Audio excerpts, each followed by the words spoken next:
ഹരേ കൃഷ്ണ. നമ്മളിന്ന് മനസ്സിലാക്കുവാൻ പോകുന്നത് ശ്രീ പരീക്ഷിത്തിന് സർപ്പം കടിച്ച് മരിക്കാനുണ്ടായ ബ്രാഹ്മണ ശാപത്തെക്കുറിച്ചാണ്. ശൗനകൻ സൂതനോട് ചോദിക്കുകയാണ്, എങ്ങനെയാണ് ശ്രീശുകൻ പരീക്ഷിത്തിന് ആചാര്യനായിട്ട് തീർന്നതെന്നും അദ്ദേഹത്തിന് ആത്മജ്ഞാനം ഉപദേശിച്ചത് എങ്ങനെയെന്നും ഭഗവത് കഥ എപ്രകാരം കേൾപ്പിച്ചു എന്നുമെല്ലാം എന്നോടൊന്നു പറഞ്ഞു തന്നാലും. അപ്പോൾ സൂതൻ പതുക്കെ തുടർന്നു. ധർമ്മിഷ്ഠനായ പരീക്ഷിത്ത് മഹാരാജാവ് ഭക്തിയോടുകൂടി രാജ്യം പരിപാലിച്ചു പോന്നു. 66 സംവത്സരം പിന്നിട്ടൊരു ദിവസം അദ്ദേഹം നായാട്ടിനായിട്ട് പുറപ്പെട്ടു.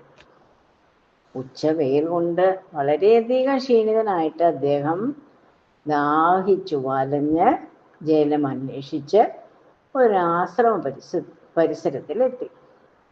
അവിടെ യോഗാഭ്യാസം ചെയ്തുകൊണ്ട് ഏകനായിട്ടിരിക്കുന്ന ഒരു മുനിയെ കാണുകയുണ്ടായി. തൊണ്ട വരണ്ട രാജാവ് വേഗം അദ്ദേഹത്തോട് ജലം യാചിക്കുകയുണ്ടായി. അപ്പോൾ സമാധിയിൽ ഉറച്ചിരിക്കുന്ന മഹർഷി രാജാവ് ചോദിച്ച ഒന്നും തന്നെ കേട്ടില്ല. എവിടെയും രാജോചിതമായ സൽക്കാരങ്ങൾ ലഭിച്ച് പരിചയിച്ച രാജാവിന് താൻ അപമാനിതനായെന്ന് ഒരു തോന്നലുണ്ടായി. അപ്പോൾ അദ്ദേഹം എന്ത് ചെയ്തു? അടുത്തൊരു സർപ്പം ചത്തു കിടക്കുന്നത് കണ്ടു. രാജാവ് എന്ത് ചെയ്തു? ഉടനെ തന്നെ അദ്ദേഹത്തിന്റെ വില്ലെടുത്ത് അതിൻ്റെ അറ്റം കൊണ്ട് അതിനെടുത്ത് ശമിക മുനിയുടെ അങ്ങ് ചുമലിലിട്ടു. താപസൻ അതും ചുമന്നിരിക്കുന്നത് കണ്ടുകൊണ്ട് രാജാവ് പശ്ചാത്താപത്തോടുകൂടി രാജധാനിയിലേക്ക് പോവുകയും ചെയ്തു. അപ്പോൾ നാഗലോകത്ത് കൂട്ടുകാരോടൊത്ത് കളിച്ചുകൊണ്ടിരിക്കുകയായിരുന്നു ശൃംഗിയോട് കൃഷ്ണൻ എന്ന സുഹൃത്ത് താതന്റെ വൃത്താന്തങ്ങളെല്ലാം പരിഹാസരൂപേണ അറിയിക്കുകയുണ്ടായി.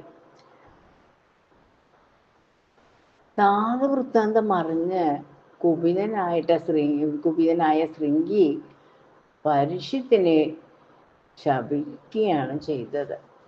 സാധു സംരക്ഷണം പ്രധാന കർത്തവ്യമായി കരുതി രാജ്യം പാലിക്കേണ്ട രാജാവ് അധർമ്മം പ്രവർത്തിച്ചതിനാൽ ഇന്നേക്ക് 7-ാം ദിവസം തക്ഷകൻ കടിച്ചു മരിക്കട്ടെ.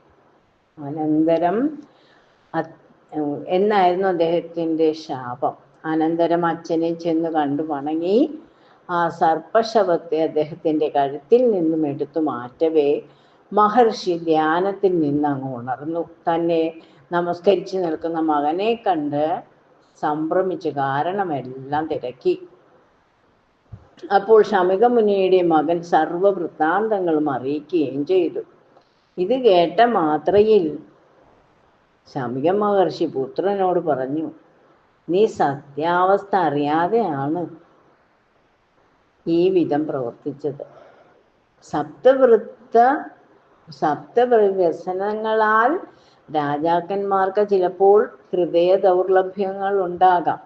ഋഷിമാർ അതെല്ലാം അറിഞ്ഞ് ക്ഷമിക്കുകയാണ് വേണ്ടത്, അല്ലാതെ കോപിച്ച് ശപിക്കുകയല്ല വേണ്ടത്. ഭഗവത് ഭക്തമോത്തമനായ രാജാവിനെ ശപിച്ചുകൊണ്ട് നമുക്ക് ഭഗവത് പ്രസാദവും ഉണ്ടാകത്തില്ല. അങ്ങനെ ഉണ്ടാകാതിരിക്കാൻ ഞാൻ ഭഗവാനെ ഇതാ നമസ്കരിക്കുകയാണ്. ഇപ്രകാരം പറഞ്ഞതിന് ശേഷം മഹാമുനി തൻ്റെ ഉത്തമ ശിഷ്യനായ ഗൗരമുഖനെ വിളിച്ച്, നീ കുരുക്ഷേത്രത്തിലെത്തി രാജാവിനെ കണ്ട് അദ്ദേഹത്തിന് മനസ്സിലാകുന്ന വിധത്തിൽ മറ്റുള്ളവരൊന്നും അറിയാതെ ഈ ശാപത്തിൻ്റെ കാര്യം പറയണം. എല്ലാം രഹസ്യമായ ഇതാണ് വേണ്ടത് കേട്ടോ. മുനിശിഷ്യൻ ദേവലോകത്തെ സമമായ കൊട്ടാരത്തിൽ പ്രവേശിക്കുകയും രാജാവിനെ കണ്ട ശാപവൃത്താന്തങ്ങളെല്ലാം അറിയിക്കുകയും ചെയ്തു. അതിനുള്ള പ്രതിവിധിയും പറഞ്ഞു കൊടുത്തു. അത് കേട്ട രാജാവ് മുനിശിഷ്യനെ അങ്ങ് നമസ്കരിച്ചു.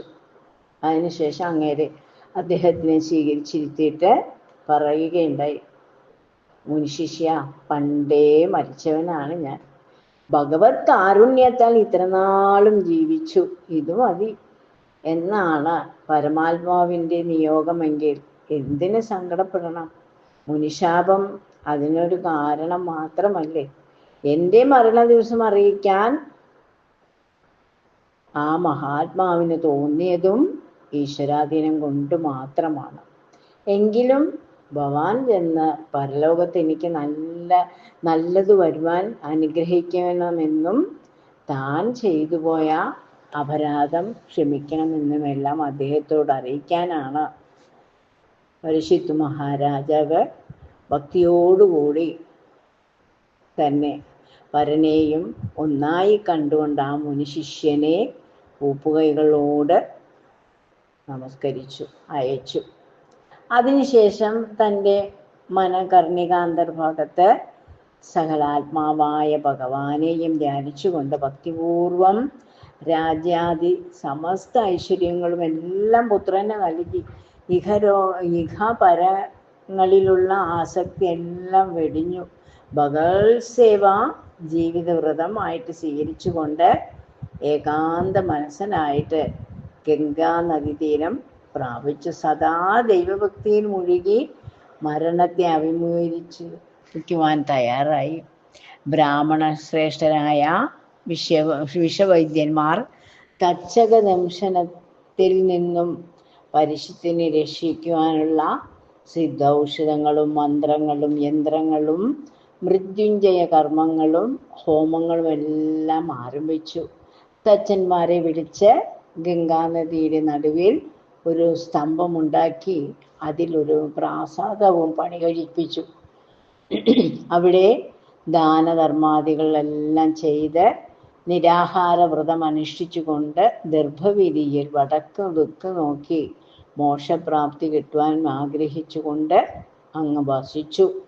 ഇത് അറിഞ്ഞ മഹർഷിമാരും ബ്രാഹ്മണരും അവിടെ എത്തിച്ചേരുകയും മനസ്താപത്തോടുകൂടി രാജാവ് അവരെ എല്ലാം പാദ്യാർഘ്യാദികളെ കൊണ്ടങ്ങ് പൂജിച്ച് നമസ്കരിച്ചുകൊണ്ട് പറഞ്ഞു, ദൈവവശാൽ ഞാൻ വളരെയധികം ദുഃഖിതനായിട്ട് തീർന്നിരിക്കുന്നതാണ്. നായാട്ടിന് പോയ എനിക്ക് ഭൂദേവകോപത്താൽ 7-ാം നാൾ മരണം സംഭവിക്കട്ടെ എന്ന ഒരു ശാപവും ലഭിച്ചു.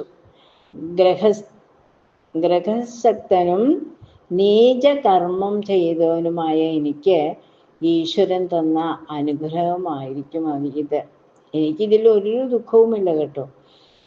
ഭവാന്മാർ വഴി പോലെ എന്നെ അനുഗ്രഹിച്ച് മാത്രം മതി. രാജാവ് ഇപ്രകാരം നമസ്കരിച്ചു കൊണ്ട് പറഞ്ഞപ്പോൾ മാമുനിമാർ ചിന്തിച്ചു, ദേവേന്ദ്രൻ പോലും ബഹുമാനിക്കുന്ന രാജാവിന് ഈ വിധം ഒരു ദുഃഖം വന്നു ചേർന്നല്ലോ. ഇതെല്ലാം ഒരു ഈശ്വര നിശ്ചയമാണ്.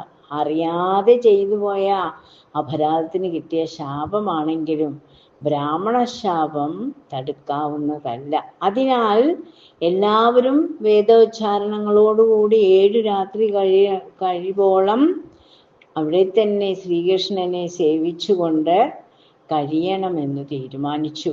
മഹർഷിമാരുടെ വാക്കുകൾ കേട്ടപ്പോൾ പ്രീതനായ രാജാവ് ഭഗവത്കഥ കേൾക്കാനുള്ള ആഗ്രഹം പ്രകടിപ്പിച്ചു. ഭവാന്മാരിൽ ആരെങ്കിലും ഒരുവൻ പ്രസാദിച്ച് ഇപ്പോൾ തന്നെ സർവകാര്യങ്ങളും പ്രസാദിച്ചാൽ നമുക്ക് ഇപ്പോൾ തന്നെ കാര്യങ്ങളെല്ലാം സിദ്ധമാണ്.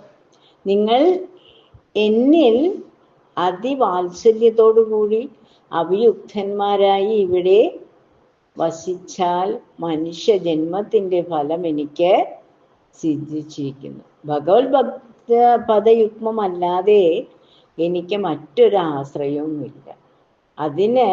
അതിനാൽ മൃത്യകാലം അടുത്തിരിക്കുന്ന ഞാൻ കൈവല്യം വരുന്നതിന് വേണ്ടി എന്ത് ചെയ്യണമെന്ന് പറയുക. ഇത് കേട്ട മാത്രയിൽ മുനീന്ദ്രന്മാർ എന്ത് ചെയ്തു?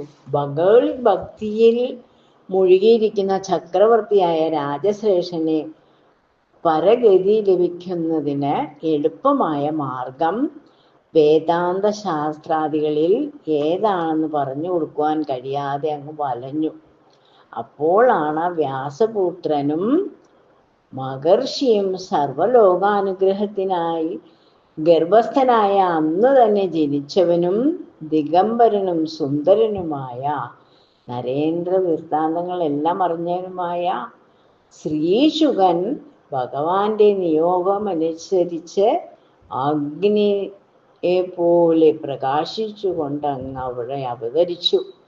ഇത് കണ്ടു വിസ്മിതരായ മഹർഷിമാര് പെട്ടെന്ന് എഴുന്നേറ്റ് വൃന്ദനാദികളാൽ അദ്ദേഹത്തെ അങ്ങ് ആദരിച്ചിരുത്തി.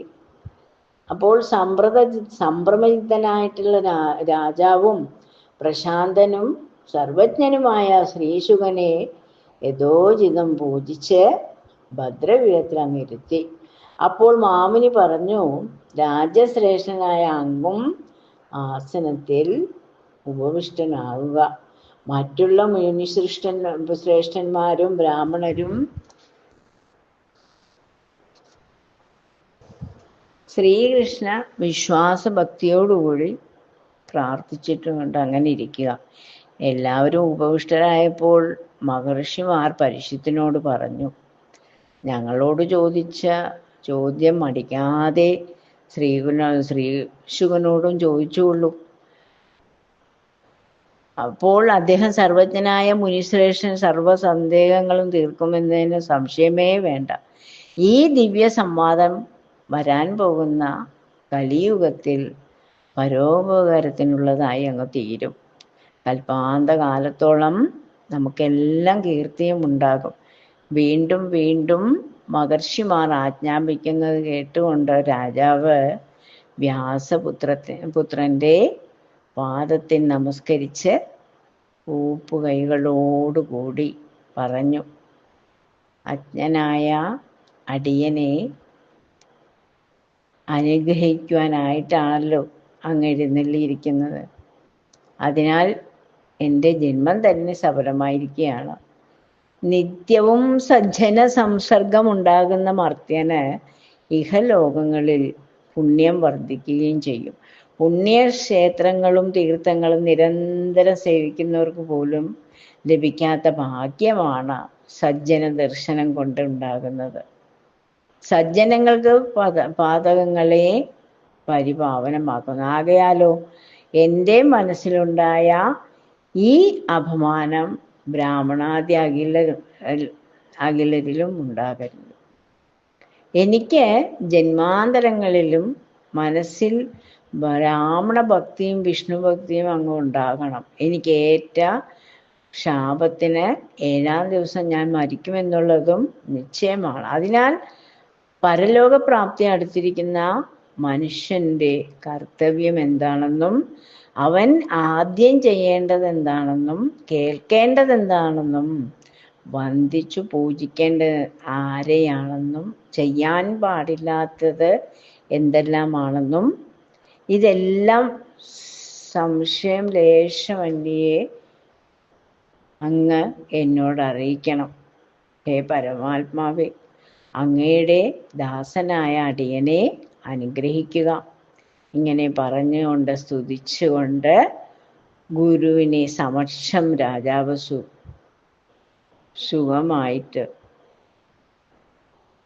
സുഖമായിട്ട് വസിച്ചു. ഇപ്രകാരം ക്രമമായി ഭാഗവത പുരാണത്തിൻ്റെ അധികാര നിർദ്ദേശം നിമിത്തം സംക്ഷേപമാണ് പ്രഥമ സ്കന്ധത്തിൽ പറഞ്ഞു നിർത്തിയിരിക്കുന്നത്. ഇതോടുകൂടി നമുക്ക്